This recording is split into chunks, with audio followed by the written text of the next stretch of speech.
Hello students, कैसे हैं आप लोग? So we met again, hope you all are fit and fine. Students, हमने चैप्टर क्या स्टार्ट किया था? हमने चैप्टर स्टार्ट किया था fundamental unit of life, that is the cell. उसमें मैंने आपको स्टार्टिंग में कंटेंट्स बताए थे। जैसे कंटेंट्स में क्या हो गया? Introduction, discovery, difference between unicellular, multicellular, difference between prokaryotic, eukaryotic, structure of cell, उसके अंदर थोड़ा सेल की इंफॉर्मेशन जैसे साइज क्या है, शेप क्या है, नंबर, वॉल्यूम, ये क्या क्या वेरी करेगा। और फाइनली लास्ट कंटेंट क्या देखा था हमने? Difference between plant and animal cell. उसके बाद हमने प्रॉपर इंट्रोडक्शन पढ़ लिया था कि cell is the basic unit of life. Discovery में हमने सारे साइंटिस्ट और ईयर्स के बारे में देख लिया था। क्या क्या था आप लोग बताइए? पहले क्या थे? Robert Hooke, then Robert Brown, then 2 pair of scientist आए थे, शील्डन एंड श्वान, और उसके बाद विर्चॉ। फाइनली हमने इन सबको मिक्सचर करके एक सेल थ्योरी बनाई थी। वो सेल थ्योरी क्या थी? कि cell is the basic unit of life, all living organisms made up of cells, every organism starts its life as a cell, ठीक है, और all cells arises from pre existing cell. Student, ये line बहुत important है कि अगर आप एक यूनिसेलुलर ऑर्गेनिज्म की बात करते हैं तो ठीक है, वो एक सिंगल सेल है, वो अकेला ही स्ट्रक्चर और फंक्शन को रिप्रेजेंट कर रहा है। लेकिन अगर मुझे मेनी सेल्स बनाने हैं तो मुझे आगे के न्यू सेल्स को पहले जो इनिशियल सेल आया था उससे बनाना पड़ेगा। तो ये 3 कंटेंट हमने बहुत अच्छे से पढ़ लिए थे। आज जो कंटेंट हम पढ़ने वाले हैं वो है difference between prokaryotic and eukaryotic cell. अभी तो क्या है, प्रोकैरियोटिक यूकैरियोटिक सेल्स में ऐसे कुछ चीजें आएंगी जिसमें आपको थोड़ा लगेगा कि ये नई चीजें हैं, लेकिन जैसे जैसे चैप्टर आगे बढ़ता जाएगा आपको सारी चीजें क्या होंगी? इंटरलिंक्ड होंगी। सो डोंट वरी, ठीक है। प्रोकैरियोटिक यूकैरियोटिक से स्टार्ट कराने से पहले मैं आपको हल्की सी एक इंफॉर्मेशन माइक्रोस्कोप की देना चाहूंगी। क्यों? क्योंकि देखो, जितनी भी स्टडीज हुई है ना, वो साइंटिस्ट ने माइक्रोस्कोप से ही करी। क्योंकि मैंने आपको स्टार्टिंग में ही बताया था cell is the tiny microscopic unit. तो अगर वो टाइनी माइक्रोस्कोपिक यूनिट है तो मैं उसे अपनी नेकेड आई से नहीं देख सकती हूँ। मुझे उसकी हर स्टडी करने के लिए क्या चाहिए? मेरे को माइक्रोस्कोप की जरूरत है। तो स्टूडेंट्स, हल्की सी एक इंपॉर्टेंट पॉइंट करके एक एक्स्ट्रा नॉलेज के साथ हम क्या करेंगे? माइक्रोस्कोप के बारे में पढ़ेंगे। स्टूडेंट्स, हम क्या पढ़ेंगे? माइक्रोस्कोप के बारे में पढ़ेंगे।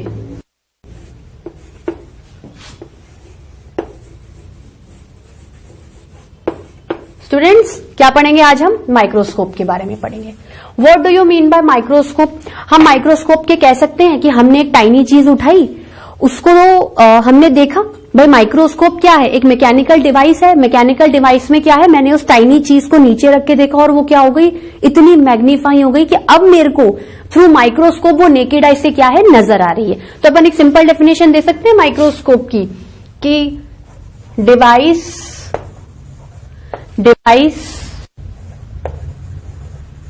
Used to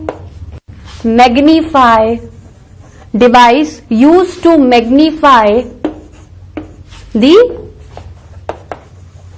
tiny objects, used to magnify the tiny objects, इसको लिख देती हूं, used to magnify the tiny objects, used to magnify the tiny objects। tiny का मतलब क्या है? which are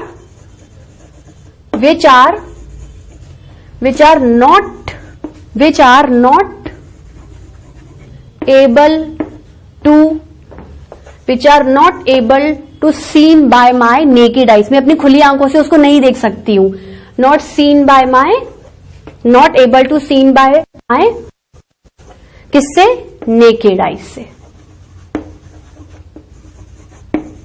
ठीक, इसके बारे में बहुत ज्यादा डीप में नहीं स्टडी करेंगे, सिर्फ इतना स्टडी करेंगे कि हमारे पास जो जैसे होता है ना कि कोई इन्वेंशन हुआ, ठीक है, उसमें कुछ गलतियां निकली, फिर और अच्छे इन्वेंशंस हो गए, उस बेसिस पर हम लोग 2 तरीके के माइक्रोस्कोप के बारे में पढ़ेंगे। वो कौन से होंगे स्टूडेंट्स? हम 2 तरीके के माइक्रोस्कोप के बारे में पढ़ेंगे।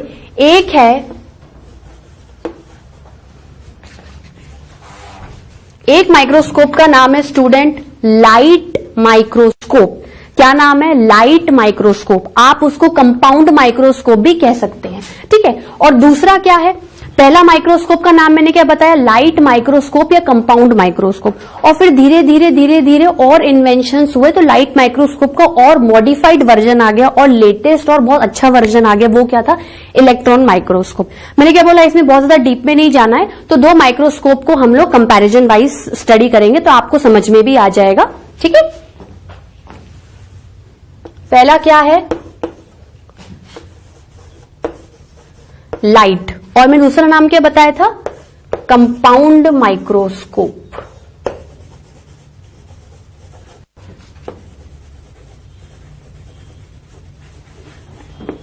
ठीक है स्टूडेंट्स, आप भी पार्टीशन में लिखिएगा, हम क्या है कंपैरिजन वे में इसको समझेंगे। और दूसरा क्या है, दूसरा है अपना इलेक्ट्रॉन माइक्रोस्कोप।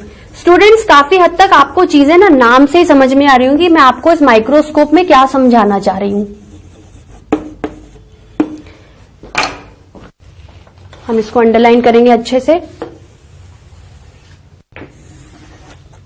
अब स्टूडेंट्स आप ही मुझे बताइए, ठीक है, कि क्या डिफरेंस हो सकता है।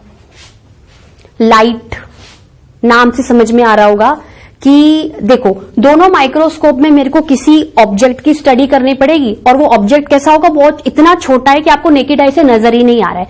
तो अब मुझे ऑब्जेक्ट को क्या करना है, कुछ मतलब मैग्नीफाई करना है, बड़ा करना है। तो ऑब्वियसली मैं माइक्रोस्कोप में देखूंगी तो कोई चीज तो उस ऑब्जेक्ट पे पड़े जिसके थ्रू मैं माइक्रोस्कोप में वो चीज दे सकती हूं। ठीक है, तो हम ये कह सकते हैं, अगर हम पहला पॉइंट स्टडी करें तो डिवाइस को, ठीक है, डिवाइस का नाम क्या है, माइक्रोस्कोप। माइक्रोस्कोप से आप टाइनी ऑब्जेक्ट को देख रहे हो, आपने टाइनी ऑब्जेक्ट को मैग्नीफाई कर दिया। क्या कर दिया, मैग्नीफाई कर दिया। तो किसी चीज के जरिए ही मैग्नीफाई किया होगा, ऐसे तो मैग्नीफाई किया नहीं होगा ना। तो इसमें क्या होता है, लेंस का यूज होता है। लाइट या फिर कंपाउंड माइक्रोस्कोप में क्या होता है, लेंस का यूज होता है। लेंस क्या करता है, चीज को, जो भी ऑब्जेक्ट को आपको देखना है उसको टाइनी को क्या कर देता है, बहुत बड़ा लार्ज साइज कर देता है, जिसके थ्रू आप माइक्रोस्कोप के थ्रू अपनी नेकेड आई से उसे देख सकते हैं। तो इसमें क्या लिखेंगे हम कि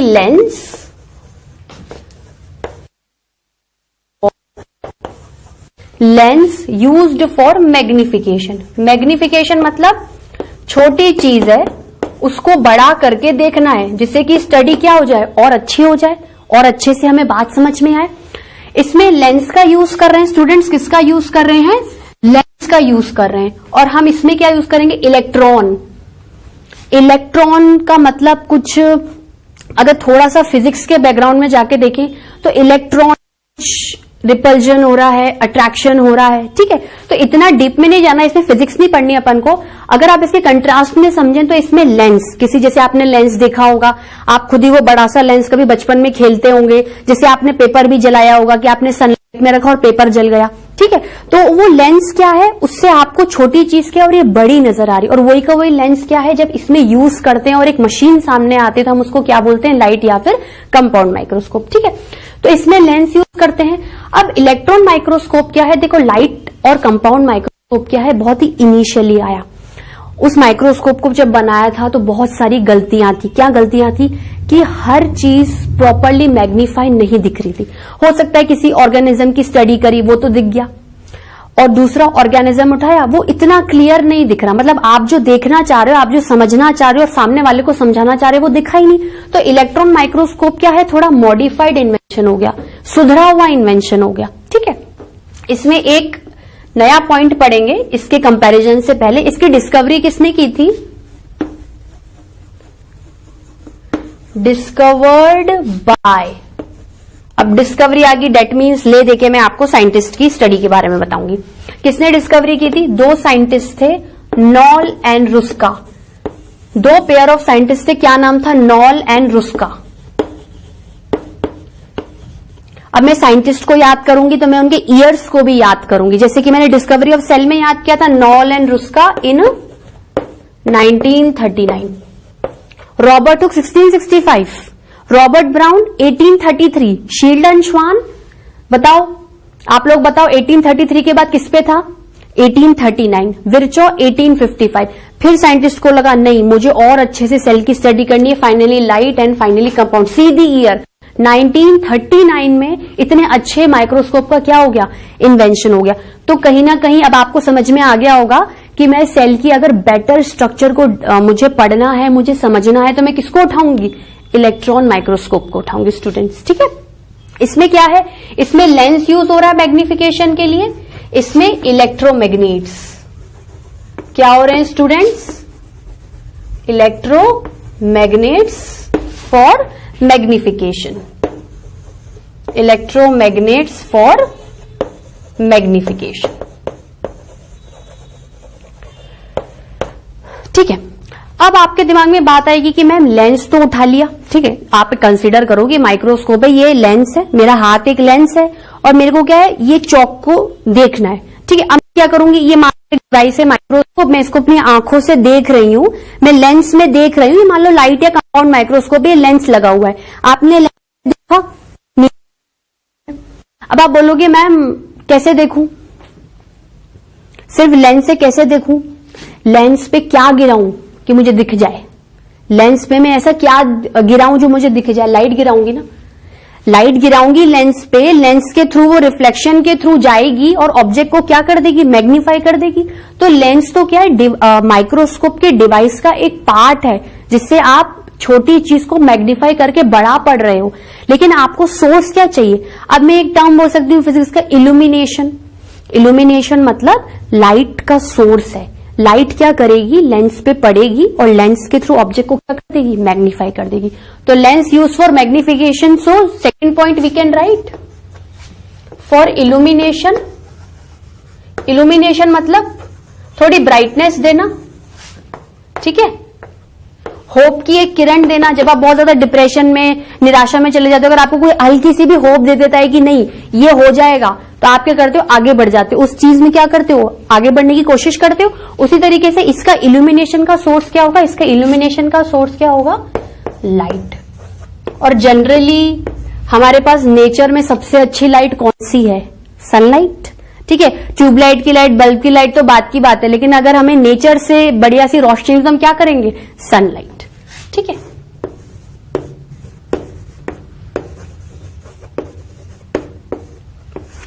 अब इसमें अगर इल्यूमिनेशन का सोर्स अपना लाइट है, इसमें अगर अपना इल्यूमिनेशन का सोर्स लाइट है, तो इसमें क्या होगा, ठीक है, इसमें सोर्स क्या होता है, इसमें सोर्स इलेक्ट्रिसिटी होती है। ठीक है, अगर आपको इलेक्ट्रॉन माइक्रोस्कोप को काम करवाना है तो इलेक्ट्रिसिटी होना बहुत जरूरी है। लाइट चली जाएगी तो ये क्या करेगा, ये काम नहीं करेगा।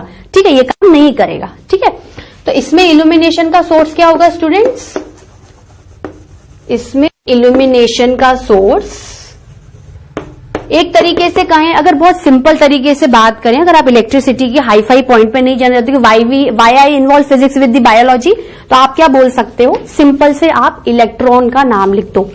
इलेक्ट्रॉन्स देते हैं तो इलेक्ट्रॉन माइक्रोस्कोप, वहां लाइट देती है तो लाइट माइक्रोस्कोप। ठीक है, इलेक्ट्रॉन्स। और मैं थोड़ा सा मॉडिफाइड करके लिखूंगी कि आपको आगे और समझ में आएगा इलेक्ट्रिसिटी।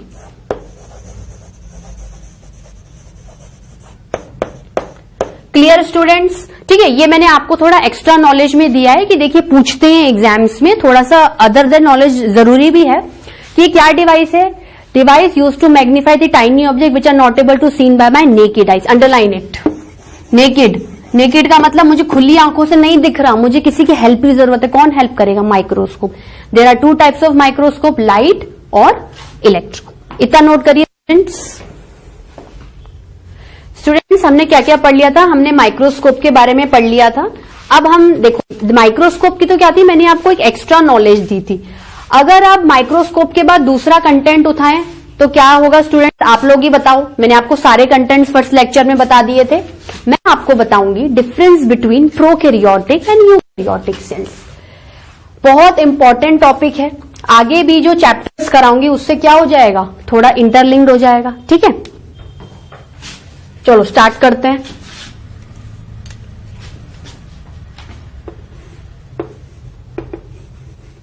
डिफरेंस बिटवीन प्रोकैरियोटिक, देखो मैंने आपको मल्टी सेलुलर और यूनिसेलुलर में क्या है पार्टीशन करके बताया था, इसमें भी मैं आपको पार्टीशन करके बताऊंगी। ठीक है, प्रोकैरियोटिक ऑर्गेनिजम्स और दूसरा यूकैरियोटिक ऑर्गेनिजम्स।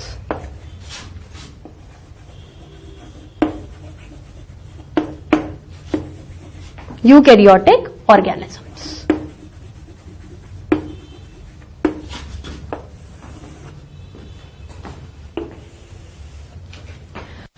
अब आप लोग मुझे बताओ, अगर थोड़ी सी भी पहले क्लासेस में आपने नॉलेज ली होगी, क्या मतलब है प्रोकैरियोटिक और यूकैरियोटिक। प्रो से आपको कुछ समझ में आ रहा है पहले, और कैरियोटिक का मतलब होता है न्यूक्लियस। ठीक है स्टूडेंट्स, प्रो का मतलब क्या होता है? प्रो का मतलब होता है थोड़ा सा अगर इसको ढंग की लैंग्वेज में देखें तो प्रो का मतलब होता है प्रिमिटिव। क्या मतलब होता है स्टूडेंट्स? प्रिमिटिव मतलब पहले। प्रिमिटिव मतलब पहले। किसके पहले? कैरियो के पहले। किसके पहले? कैरियो के पहले। कैरियो का मतलब होता है न्यूक्लियस। कैरियो का क्या मतलब होता है? न्यूक्लियस। प्रोकैरियोटिक, ऐसा कोई ऑर्गेनिज्म आया जिसमें सेल के ज्यादातर स्ट्रक्चर्स आए लेकिन क्या नहीं आया? न्यूक्लियस नहीं आया, या न्यूक्लियस आया तो ऑर्गेनिज्म न्यूक्लियस के बनने से पहले ही बन गया। ऐसे कुछ बोल सकती हूं, प्रोकैरियोटिक, प्रिमिटिव न्यूक्लियस, न्यूक्लियस से पहले। ठीक है, अब इसी का ही अगर हम यूकैरियोटिक देखें तो यू का मतलब क्या होता है? यू का मतलब क्या होता है कि अपन आफ्टर के बारे में बात कर सकते हैं। आफ्टर के बारे में बात कर सकते हैं, या हम यू को न्यू भी बोल सकते हैं। यू को क्या बोलते हैं हम? न्यू भी बोल सकते हैं। और कैरियो का मतलब क्या हो गया स्टूडेंट्स? जैसे वहां पर न्यूक्लियस था, कैरियो का यहां पर भी क्या मतलब होगा? न्यूक्लियस। कैरियो का यहां पर भी क्या मतलब होगा? न्यूक्लियस। ठीक है, अब आपको क्या करना है? अब आपको डिफरेंसेस पढ़ने हैं मेजॉरिटी में। कैसे डिफरेंसेस कर सकती हूं? ठीक है, चलिए हम धीरे धीरे लिखते भी जाएंगे और डिफरेंसेस को समझते भी जाएंगे। ठीक है, अगर हम पॉइंट नंबर 1 कंसीडर करें तो प्रोकैरियोटिक सेल और यूकैरियोटिक सेल में डिफरेंस सिर्फ एक ही चीज पे देखा जाएगा, न्यूक्लियस के बेसिस पर। अगर मैं आपको क्विकली फटाफट एक डिफरेंस बता दूं ना, इसमें ट्रू न्यूक्लियस एब्सेंट है और इसमें ट्रू न्यूक्लियस प्रेजेंट है। इसमें ट्रू न्यूक्लियस एब्सेंट है, इसमें ट्रू न्यूक्लियस प्रेजेंट है। हो सकता है कुछ चीजें आपके लिए न्यू हो, क्योंकि मैं भी जब इसके बाद स्ट्रक्चर ऑफ सेल उठाऊंगी तो उसमें न्यूक्लियस क्या होगा आपको ज्यादा बेटरली समझ में आएगा। ठीक है, हम ऐसा बोल सकते हैं कि इसमें ट्रू न्यूक्लियस नहीं है, मतलब न्यूक्लियस बनने से पहले ये ऑर्गेनिजम्स बन गए। तो मैं कह सकती हूं कि ये बहुत ही पहले ऑर्गेनिजम्स बन गए थे, प्रिमिटिव ऑर्गेनिज्म। ठीक है, तो पहला डिफरेंस क्या हो गया? Primitive organism. और ये क्या हो गए? थोड़े से एडवांस्ड ऑर्गेनिज्म, क्योंकि इनमें देखो बेसिक स्ट्रक्चर ऑफ सेल इसमें भी है, इसमें भी है, बस फर्क कहां है? इसमें ट्रू न्यूक्लियस एब्सेंस है, इसमें ट्रू न्यूक्लियस प्रेजेंट है। या तो आप ट्रू को भी हटा दो कि मैम ट्रू से तो बहुत कंफ्यूजन हो रहा है, नहीं समझ में आ रहा है। इसमें न्यूक्लियस इतना वेल डिफाइंड नहीं है। मैं अगर डेफिनेशन दूं न्यूक्लियस की, न्यूक्लियस मुझे ऐसा नजर आता है, तो वैसा आपको कुछ भी नजर नहीं आएगा, इसमें ये चीज नजर आएगी। इसके जस्ट बाद ही अब न्यूक्लियस पर, तो डोंट वरी, ये दोनों चीजें इतनी इंटरकनेक्टेड है कि आपको बहुत अच्छे से समझ में आएगा। ठीक, तो पहला डिफरेंस क्या है? ये क्या है? प्रिमिटिव है। ये क्या है? प्रिमिटिव है।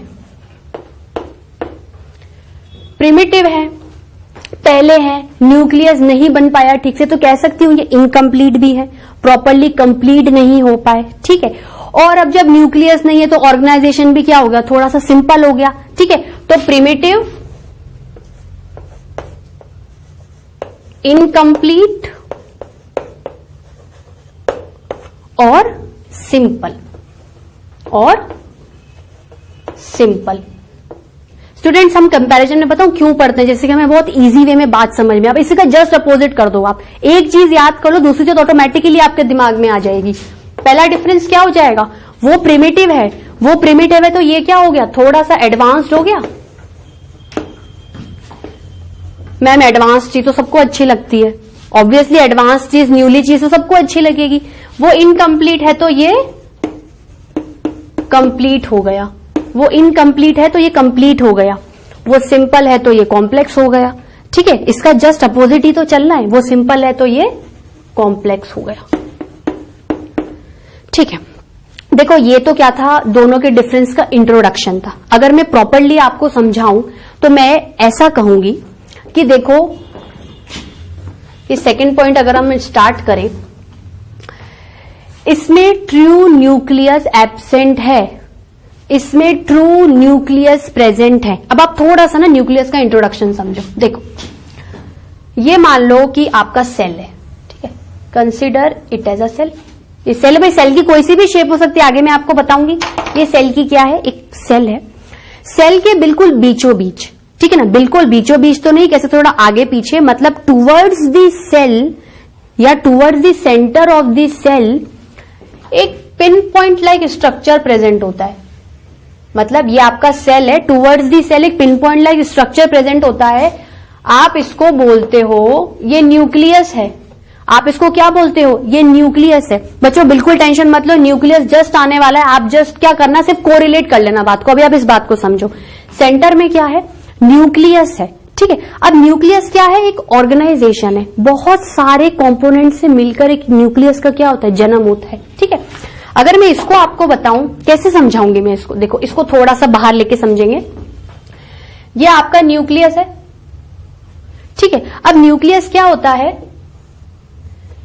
एक छोटा सा न्यूक्लियस के अंदर भी एक डॉट बना लो, न्यूक्लियस के अंदर एक डॉट बना लो और उस डॉट के आसपास एक मेम्ब्रेन बना लो, ठीक है। न्यूक्लियस को मैंने, जैसे मान लो न्यूक्लियस को मैंने माइक्रोस्कोप में पढ़ लिया और मैग्नीफाई हो गया, तो एक pin point like structure present है, एक pin point like structure present है न्यूक्लियस के अंदर, और उस पिन पॉइंट के आसपास भी क्या है, एक लेयर है, एक कवरिंग है।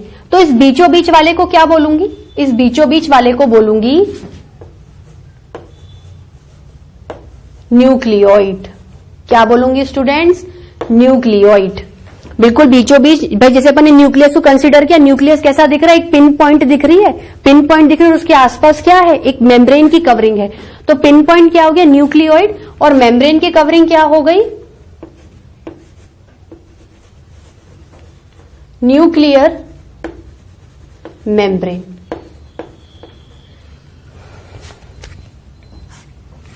न्यूक्लियर मेम्ब्रेन, ठीक है। अब मैं क्या बोलूंगी न्यूक्लियस को, इन दोनों का एसोसिएशन क्या है, न्यूक्लियस है। इन दोनों का एसोसिएशन क्या है, न्यूक्लियस है। ये मैं आपको क्यों समझा रही हूं, इसके बेसिस पे आपको समझ में आएगा कि ट्रू न्यूक्लियस नहीं और न्यूक्लियस है। प्रोकैरियोटिक्स में क्या होता है, सिर्फ न्यूक्लियोइड प्रेजेंट होता है, उसके आसपास की जो कवरिंग होती है ना, न्यूक्लियर मेम्ब्रेन, वो नहीं होती है। मैं क्या बोल रही हूं आपको, इनमें ट्रू न्यूक्लियस एब्सेंट है। ट्रू न्यूक्लियस एब्सेंट है, या उल्टा कहूं फॉल्स न्यूक्लियस प्रेजेंट है। फॉल्स न्यूक्लियस मतलब न्यूक्लियस जैसा कुछ है लेकिन वो न्यूक्लियस नहीं है। न्यूक्लियस तब होता है जब पिन पॉइंट लाइक कोई न्यूक्लियोइड स्ट्रक्चर होता है और उसके आसपास एक न्यूक्लियर मेम्ब्रेन होती है। इनमें क्या होता है, न्यूक्लियोइड ही है, न्यूक्लियोइड के आसपास कोई भी प्रॉपर न्यूक्लियर मेम्ब्रेन की कवरिंग नहीं होती है। देखो किसी भी चीज पर अगर कवरिंग होती है ना, तो उसको एक शेप मिलती है, एक रिजिडिटी मिलती है, एक प्रोटेक्शन मिलती है। इनमें क्या होगा, ऐसे समझ लो न्यूक्लियस, ऐसे न्यूक्लियोइड इरेगुलर है, ठीक है। तो सबसे बड़ा डिफरेंस क्या है, इनमें न्यूक्लियोइड के आसपास न्यूक्लियर मेम्ब्रेन नहीं है। क्या है, न्यूक्लियर मेम्ब्रेन नहीं है। इनमें क्या होगा, अगर डायग्राम वाइज ही समझाऊं तो ये आपका न्यूक्लियोइड है, इसमें प्रॉपरली वेल डेवलप्ड मेम्ब्रेन है। इनमें क्या है, न्यूक्लियर मेम्ब्रेन नहीं है। इनमें क्या है, न्यूक्लियोइड, ठीक है, covers by nucleoid, covers by nuclear membrane, nucleoid covers by nuclear membrane. तो इसमें क्या है, न्यूक्लियर मेम्ब्रेन प्रेजेंट है, इसमें क्या है, न्यूक्लियर मेम्ब्रेन प्रेजेंट है। अब इस बेसिस पे मैं क्या करूंगी, डिफरेंस दूंगी। क्या दूंगी students, difference.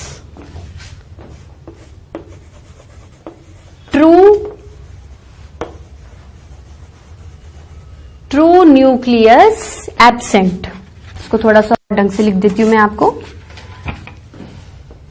True nucleus absent, very very important, underline the point absent and true, ठीक है। ट्रू न्यूक्लियस एब्सेंट, ठीक है। और अब जो इसके साथ डिफरेंस आएगा वो क्या होगा, true nucleus present, true nucleus present, ठीक है। ठीक है स्टूडेंट, ये सबसे बड़ा डिफरेंस है, यही सबसे बड़ा डिफरेंस है प्रोकैरियोटिक और यूकैरियोटिक में डिफरेंस समझने का।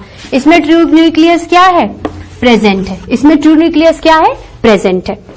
अब एक लास्ट डिफरेंस जो मैं आपको बताऊंगी, इन ऑर्गेनिजम्स का या इन सेल्स का साइज क्या होता है, बहुत छोटा होता है, इनका क्या होता है, बड़ा होता है। ठीक है, साइज क्या हो गया है, स्मॉल, साइज क्या हो गया है, स्मॉल। लमसम 1 से 10 माइक्रोमीटर, 1 से 10 माइक्रोमीटर। इंफॉर्मेशन के लिए दे रही हूं, इसमें क्या है, साइज क्या हो गया है, इसमें साइज क्या हो गया है स्टूडेंट्स, लार्ज। लगभग 50 से लेकर 100 माइक्रोमीटर, 50 से लेके 100 माइक्रोमीटर। ठीक है, ऐसे तो क्या स्टूडेंट्स, इसमें बहुत सारे डिफरेंसेस आएंगे, लेकिन प्रॉब्लम क्या है, अभी आपको स्ट्रक्चर ऑफ सेल पढ़ना बाकी है। तो ये सारे जो डिफरेंसेस हैं ये इतने हैं कि आपको लमसम क्या एक नॉलेज पॉइंट ऑफ व्यू जरूरी है। जरूरी नहीं कि हर कंटेंट अपन को एक सीक्वेंस वाइज में पढ़ना है, एक इंटरकनेक्शन भी होता है। ठीक है, तो ये डिफरेंसेस बहुत जरूरी है। और इसमें सबसे ज्यादा इंपॉर्टेंट डिफरेंस कौन सा है, star market, very very important from your various examination point of views. ठीक है स्टूडेंट्स, तो आज के लिए इतना ही स्टूडेंट्स, और बाकी के कंटेंट्स हम लोग नेक्स्ट क्लास में पढ़ेंगे। Till then bye bye.